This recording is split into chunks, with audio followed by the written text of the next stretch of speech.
नमस्कार दोस्तों, हर हर महादेव। दोस्तों, सबसे पहले अपनी पूरी सच्ची श्रद्धा के साथ कमेंट में जय माता लक्ष्मी अवश्य लिख दें, जिससे माता लक्ष्मी की कृपा आप पर सदैव बनी रहे। आप सभी का बहुत बहुत स्वागत है फिर से एक बार हमारे इस YouTube चैनल पर। आज फिर से आपके लिए लेकर आए हैं एक बहुत ही ज्ञानवर्धक वीडियो, जिसमें हम आपको बताएंगे कि स्त्री का कौन सा वह अंग है जिसके सही मुहूर्त, सही समय पर, सही विधि द्वारा छूने मात्र से व्यक्ति धनवान बनता है। व्यक्ति को अचानक अपार धन प्राप्ति के योग बन जाएंगे, यानी कि गरीबी उस व्यक्ति के जीवन से कोसों दूर चली जाएगी और जीवन में सुख, समृद्धि और अमीरी आएगी। वीडियो शुरू करने से पहले हे लक्ष्मी मां, जो भी आपके इस चैनल को सब्सक्राइब करे और वीडियो को लाइक करें, उसके घर में कभी भी धन की कमी ना हो और उसका घर सदैव हंसता, मुस्कुराता और कुशल मंगल रहे। चलिए वीडियो शुरू करते हैं। दोस्तों, एक घने जंगल में महान साधु रहते थे। उनके पास तमाम लोग उनके पास जीवन के बारे में कुछ नई और महत्वपूर्ण बात सीखने आते थे, क्योंकि उन साधु बाबा को वरदान था कि वह किसी भी गरीब को अमीर बना देते थे। मतलब रंग को भी राजा बनाने की शक्ति उनके अंदर थी। एक दिन की बात है, उनके पास एक गरीब और निर्धन व्यक्ति अपने जीवन में अमीरी की चाह रखते हुए इस बात को जानने के लिए साधु बाबा के पास गया कि वह किस प्रकार से एक बहुत बड़ा धनवान और महान व्यक्ति बन सकता है। साधु बाबा ने उसकी पूरी बात सुनी और उन्होंने कहा कि बेटा, मैं तुमको एक रामू नाम के किसान की कहानी बताने जा रहा हूं, जिससे तुम यह अच्छी तरह से जान सकोगे कि तुम किस प्रकार से अमीरी और सुख शांति अपने जीवन में ला सकोगे। उन्होंने कहानी सुनाना प्रारंभ किया। उन्होंने कहा, एक गांव में एक किसान रहता था जिसका नाम रामू था। उसके घर के बाहर ही उसका एक छोटा सा खेत था। उसका पूरा परिवार उसके साथ खेत में काम करने में मदद किया करता था। रामू के बच्चे सब्जियों को पानी दे दिया करते थे। इस बार रामू के खेत की फसल बहुत अच्छी थी। वो अपनी पत्नी से कहता है कि इस बार हमारी फसल बहुत अच्छी है और अगर सब कुछ सही रहा, इस बार फसल बेचकर अपना पक्का घर भी बनवा लेंगे। इतना कहने के बाद वह अपनी पत्नी सरला से कहता है कि मैं बाजार जा रहा हूं, कुछ सब्जियां और फल को बेचने के लिए तुम खेत में कीटनाशक दवाइयां छिड़क देना। इतना कहने के बाद वह बाजार चला जाता है और इधर उसकी पत्नी और बच्चे खेत का सारा काम खत्म कर देते हैं। जब रामू बाजार से वापस आता है तो वह बहुत खुश होता है और अपनी पत्नी से कहता है कि हमारी सब्जियां उच्च गुणवत्ता वाली है, हमें इस बार बाजार में बहुत अच्छे दाम मिलेंगे। बाजार में जल्दी से सब्जियां तोड़कर बेचनी होंगी। यह सुनकर उसकी पत्नी ने कहा, ठीक है, हम कल ही सारी सब्जियां तोड़कर बाजार में बेचने के लिए तैयार कर देंगे। इतना कहने के बाद वह अपने परिवार के साथ खुशी खुशी सो जाते हैं। लेकिन रात में अचानक बारिश होने लगती है। बारिश होने की वजह से रामू बहुत दुखी होता है और वह अपनी पत्नी को उठाता है और कहता है, सरला, ये देखो कितनी तेज बारिश हो रही है। सरला भी बहुत दुखी हो जाती है और वह कहती हैं, हे भगवान, हमारी फसल का क्या होगा। दोनों पति पत्नी भगवान से बारिश बंद होने के लिए प्रार्थना करने लगे, लेकिन बारिश रुकने का नाम ही नहीं ले रही थी। यहां तक कि कुछ देर बाद ओले भी पड़ने लगे। पूरे खेत में बारिश का पानी भर गया। इससे वह दोनों बहुत परेशान थे। रामू ने कहा, सरला, बारिश का पानी बढ़ता जा रहा है। धीरे धीरे यह पानी हमारे घर में भी भरने लगेगा और हवा की वजह से हमारे घर का छप्पर भी टूटने लगा है। दोनों बहुत परेशान थे। किसी को कुछ समझ नहीं आ रहा था कि ऐसी परेशानी में उन्हें क्या करना चाहिए। सरला ने अपने दोनों बच्चों को उठाया और अपने पति के साथ किसी सुरक्षित स्थान पर जाने का फैसला किया। जब वह अपने घर से निकले तो देखा, पहले ही बारिश के पानी की वजह से कई घर टूट चुके थे। पूरे गांव में पानी भर चुका था और गांव के अन्य लोग भी अपना सामान स्तर पर रखकर गांव से निकल रहे थे। पूरा गांव दुखी था। सभी एक दूसरे की मदद कर रहे थे। सभी गांव वाले गांव के बाहर के पुल के ऊपर आकर रुक गए। कुछ समय बाद बारिश रुक गई और अगले दिन सुबह सरकारी लोग गांव में फंसे लोगों के लिए खाना लेकर आए। गांव वाले खाने को देखकर कर्मचारियों की ओर दौड़ने लगे। रामू को भी खाने के कुछ पैकेट मिल गए थे। रामू ने वे खाने के पैकेट अपने बच्चों को खिला दिए और दोनों पति पत्नी भूखे रहे। अब गांव वालों को कुछ राहत सी महसूस होने लगी। अब उन्हें पूरी उम्मीद थी कि वह अब अपने गांव के लिए लौट जाएंगे। लेकिन तभी थोड़ी देर बाद फिर से बारिश होना शुरू हो गई। इस बार बारिश बहुत देर से लगातार पड़ रही थी। पानी बढ़ता जा रहा था, जिसकी वजह से गांव में राहतकर्ता भी खाना लेकर नहीं आए थे। इस बार रामू ने कहा कि इस बार हमारे गांव में सरकारी गाड़ियां खाना लेकर नहीं आएंगी। मैं खाना लेने के लिए गांव से बाहर जाता हूं। कुछ देर बाद रामू खाना लेकर सरला और बच्चों के पास पहुंचा। लेकिन रामू के शरीर पर बहुत चोट के निशान बने हुए थे। उन्हें देखकर सरला घबराते हुए बोली, यह सब कैसे हुआ?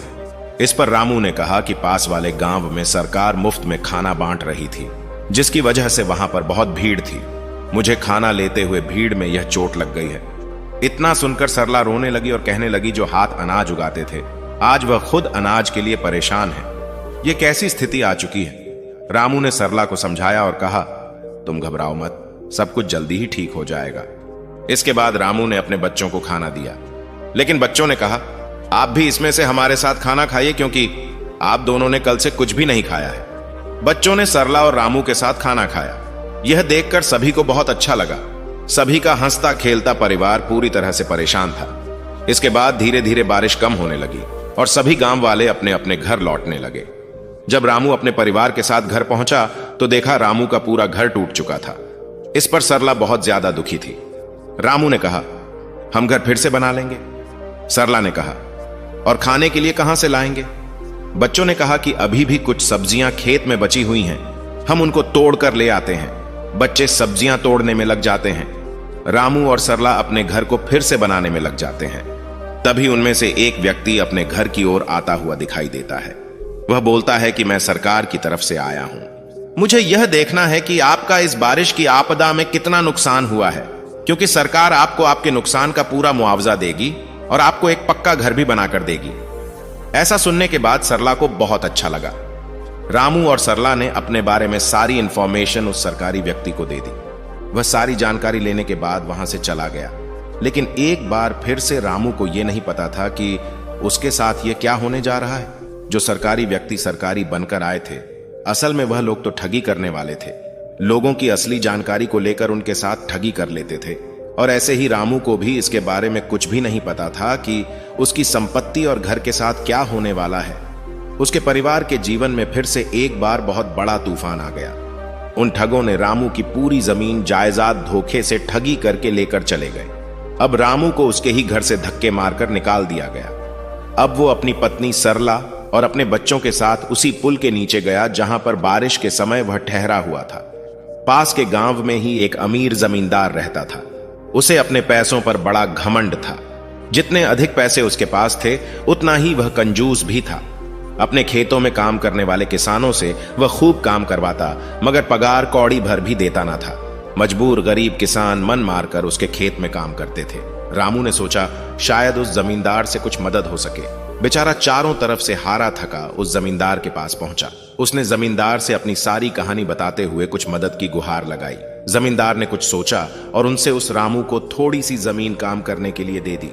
लेकिन जमींदार ने रामू से कहा, तुम्हें इस जमीन की कीमत 1 साल के अंदर ही चुकानी पड़ेगी, वरना तुम्हारे साथ कुछ भी बुरा हो सकता है। अब बेचारा रामू करता भी क्या? उसने जमींदार से कहा, ठीक है, जैसा आप चाहे, मैं आपसे वादा करता हूं कि मैं 1 साल के अंदर ही आपका सारा कर्ज चुका दूंगा। अब रामू उसी खेती बाड़ी में अपना और अपने परिवार का गुजारा चलाता था। रामू बड़ा मेहनती था। वह दिन भर अपने खेत में काम करता और अपनी मेहनत के दम पर इतनी फसल प्राप्त कर लेता कि अपने परिवार के लिए 2 वक्त की रोटी जुटा लेता था।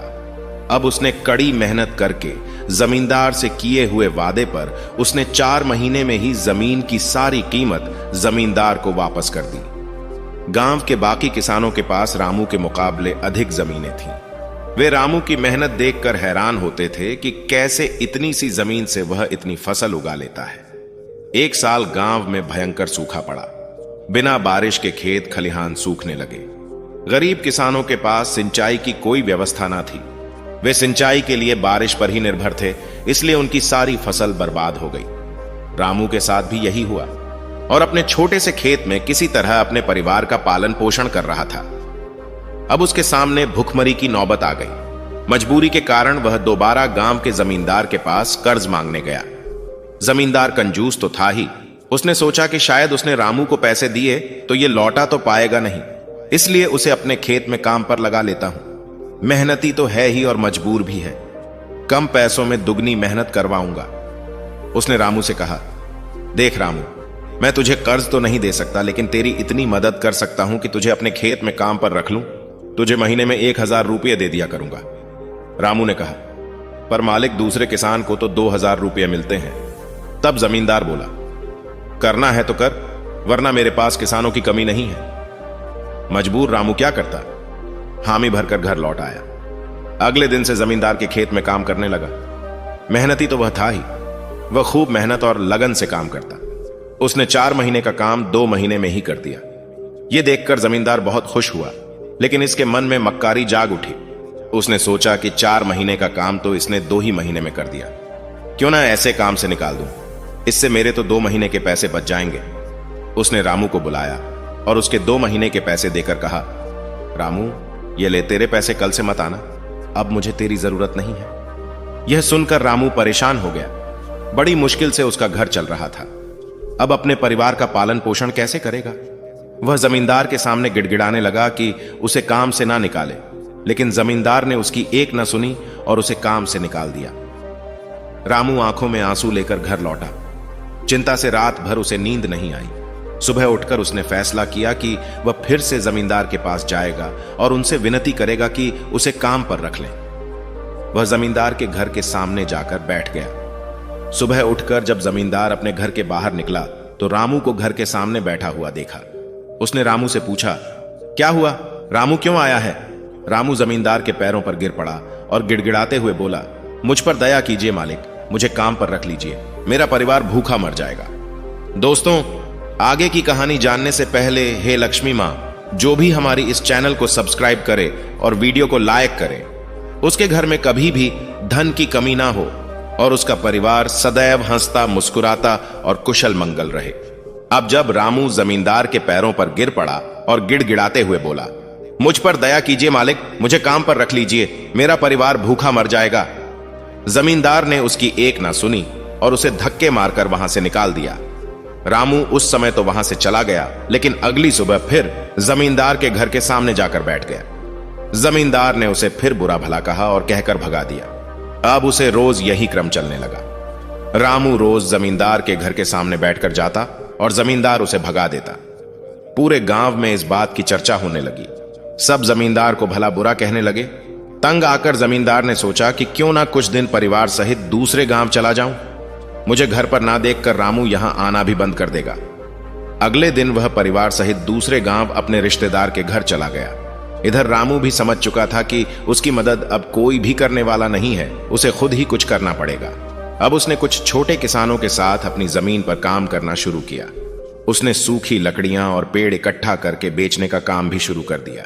रामू और उसकी पत्नी दोनों दिन भर मेहनत करके शाम को बड़ी मुश्किल से अपने लिए खाना जुटा पाते थे। दोनों सुबह से खेतों में मजदूरी करते सूखी लकड़ियां और पत्ते इकट्ठा करके बेचते, तब कहीं जाकर दोनों का गुजारा हो पाता था। फिर भी उसकी पत्नी अपने जीवन से संतुष्ट थी, लेकिन रामू को यह बात हमेशा खलती थी कि उसे अपने दोस्तों और रिश्तेदारों का जीवन देखकर बहुत बुरा लगता था। अब वे आराम से जीवन गुजार रहे थे। एक दिन की बात है, अचानक से रामू की मां, जो कि उसके बड़े भाई श्यामू के घर में रहती थी, वह रामू के घर में आती थी। लेकिन यह बात रामू को बिल्कुल भी नहीं पता थी कि उसकी मां उसके घर आ रही है। जंगल के रास्ते पैदल पैदल अपने बेटे रामू से मिलने के लिए उसके घर आ रही थी, लेकिन रास्ते में कुछ ठग मतलब कि चोर मिल जाते हैं। उसके कारण रामू की मां एक पेड़ के पीछे जाकर छिप गई। अब ठग और चोर रामू की मां को बहुत देर ढूंढते रहे, लेकिन ढूंढते ढूंढते रात के 9 बज गए और वहां से रात को वे चोर चले गए। तभी रामू की मां अपने बेटे रामू के घर लगभग 10 बजे मतलब रात को पहुंची, और जैसे ही रामू ने अपनी मां को देखा, तुरंत ही उसने अपनी मां के पैरों को छूकर आशीर्वाद लिया और मां को घर में बिठाया, खाना खिलाया और मजे से सभी लोग सो गए। लेकिन रात में अचानक जब रामू अपनी पत्नी के साथ बिस्तर पर लेटा हुआ था, तभी जाने अनजाने में उसने अपनी पत्नी की कुछ अंगों को स्पर्श कर लिया। उसे इस बात का बिल्कुल भी अंदाजा नहीं था कि उसके जीवन में कल सुबह क्या होने वाला है। रामू सुबह उठकर अपनी मां का आशीर्वाद लिया और अपनी पत्नी को प्यार से गाल में हाथ लगाते हुए अपने काम के लिए मतलब लकड़ियां काटने के लिए जंगल की ओर चला गया। अचानक रामू की किस्मत पलट गई। जंगल में लकड़ियां लेने गया रामू काफी आगे तक निकल गया। जंगल के बीच में उसे एक गुफा दिखाई दी। गुफा में अंधेरा था। वो जैसे तैसे हिम्मत जुटाकर गुफा में दाखिल हुआ। जब वो अंदर गया तो उसकी आंखें फटी की फटी रह गईं। उस गुफा के अंदर एक खजाने का पूरा ढेर था। उसने खजाने पर कब्जा कर लिया और गुफा को मिट्टी, पत्थर और पेड़ों के पत्तों से ढक दिया और फिर बैलगाड़ी से धीरे धीरे सारा खजाना अपने घर ले आया। पहले तो थोड़ा धन देकर उसकी पत्नी बहुत खुश हुई, लेकिन जब रामू रोज गाड़ी भरकर धन लाने लगा तो पत्नी ने उसे रोका, समझाया कि इतना धन इकट्ठा करना ठीक नहीं है। जितने धन में हमारा जीवन आराम से कट जाए उतना ही आप ले आइए। लेकिन रामू ने सिर पर धन की धुन सवार थी। उसने नया घर खरीद लिया, नौकर चाकर रख लिए, पूरे खजाने को अपने घर में सुरक्षित करके रख लिया।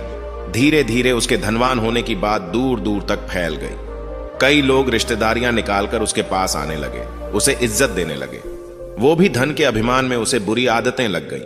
अपनी अय्याशी में वो पत्नी से भी दूर हो गया। उसकी पत्नी को समझ आ गया कि अब बात हद से बाहर जा चुकी है। वो उसे छोड़कर चली गई। किसान नगर का सेठ हो चुका था। उसे उसके जाने का जरा भी दुख नहीं था। समय बीतता रहा, उसकी अय्याशियां जारी थी।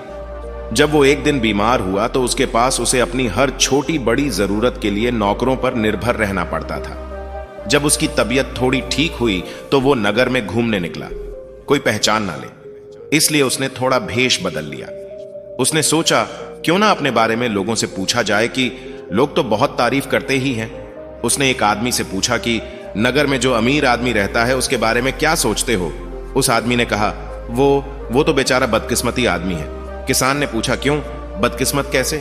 उसके पास तो बहुत धन है, राजा की तरह रहता है। वो आदमी बोला, भाई जब वो गरीब था तो उसकी पत्नी उसके साथ रहती थी। वो बहुत समझदार और भली थी, गरीबी में भी उसका पूरा साथ देती थी, पूरी मेहनत करती थी। लेकिन उस किसान के पास जब बहुत सारा धन आ गया तो पत्नी भी उसको छोड़कर चली गई। अब ना घर में पत्नी है ना बच्चे। इतना धन आ भी गया तो ना घर में कोई उसका सुख उठाने वाला है, ना ही उपयोग करने वाला है। उसे तो छोटे छोटे कामों के लिए भी नौकरों के भरोसे रहना पड़ता है। जब पैसा ही नहीं था तो पत्नी साथ देने के लिए थी, लेकिन जब पैसा है तो पत्नी चली गई है। ऐसा आदमी बदकिस्मत ही तो है। किसान को अपनी गलती समझ में आ गई। वो अपनी पत्नी के घर पहुंचा। उसने माफी मांगकर और सारा धन दान देने का वादा करके उसे अपने घर ले आया। फिर जितना धन उन्हें जीने के लिए जरूरी था उतना रखकर सेठ सब गरीबों को दान कर दिया। तब साधु बाबा ने कहा कि अब मैं तुमको स्त्री के उस पवित्र अंग के बारे में बताने जा रहा हूं, जिस अंग को रामू ने रात में जाने अनजाने में छू लिया और सुबह उसकी किस्मत अचानक से बदल गई। रामू अचानक से रोडपति से करोड़पति बन गया। उसे अचानक अपार धन की प्राप्ति हो गई। साधु ने कहा कि चलो अब मैं आपको बताता हूं कि महिला का वह कौन सा अंग है जिसे छूने मात्र से इंसान रोडपति से भी करोड़पति हो जाता है और उसे अपार धन की प्राप्ति होती है। जैसे कि रामू को हुई, साधु ने महिलाओं के संबंध में 2-3 बातें बताईं। साधु बोले, महिलाएं घर की संपत्ति अर्थात लक्ष्मी का रूप होती है। जिस घर में महिलाओं का सम्मान नहीं होता, मां लक्ष्मी उस घर से अपना नाता तोड़ लेती है। शास्त्रों में वर्णित है कि घर की महिला सर्वगुण संपन्न हो तो समस्याओं को उस घर में स्थान नहीं मिलता। वह मकान में प्रेम तथा जीवत्व का संचार कर उसे घर बनाती है। भाग्यशाली होते हैं ऐसे घर जिन घरों की महिलाओं में कुछ विशेष गुण विद्यमान होते हैं। उस घर में लक्ष्मी को बुलाने के लिए निमंत्रण नहीं देना होता, बल्कि उस घर की महिला ही लक्ष्मी का रूप होती है। साधु बोले कि जब रामू की मां रामू के घर पर आई तो उसने शाम को अपनी मां के पैर छुए और उनसे आशीर्वाद लेकर सोने को गया, और इसी तरह वह जब सुबह उठा तो भी अपनी मां के पैर छुए। तो इससे यह स्पष्ट होता है कि जो पुरुष अपनी मां के पवित्र पैरों को सुबह शाम छूता है और आशीर्वाद लेता है, उसको कभी भी धन लक्ष्मी की कमी नहीं होती, क्योंकि शास्त्रों में ऐसा कहा गया है कि, और आप सभी लोग यह अच्छी तरह से जानते हैं कि मां के पैरों में ही जन्नत होती है। इसलिए मां के पैरों को छूना बहुत ही आवश्यक है। वहीं पर बात करें अपनी पत्नी की, तो दोस्तों हम आपको बता दें कि यदि कोई पुरुष अपनी पत्नी के साथ सदैव हंसता मुस्कुराता रहता है और उसे हमेशा खुश रखने की कोशिश करता है, उसके साथ हंसी खुशी जीवन बिताता है और अपनी पत्नी को सच्चे दिल से प्रेम करता है, और वह सुबह सुबह अपनी पत्नी के दोनों गालों को स्पर्श करता है, तो उसके घर में खुशहाली और धन लक्ष्मी की कमी नहीं होती। क्योंकि शास्त्रों में बताया गया है कि स्त्री लक्ष्मी का रूप होती है और स्त्री का सदैव सम्मान करना चाहिए, क्योंकि स्त्री चाहे तो किसी भी घर को स्वर्ग बना सकती है और किसी भी स्वर्ग घर को नरक में बदल सकती है। तो दोस्तों, यदि यह वीडियो बनाने में हमसे कोई गलती हुई हो तो हमें माफ कीजिएगा और चैनल को जरूर सब्सक्राइब कर लीजिएगा। मिलते हैं ऐसी ही ज्ञानवर्धक वीडियो के साथ। दोस्तों, कमेंट में जय मां लक्ष्मी लिखना ना भूलें। धन्यवाद।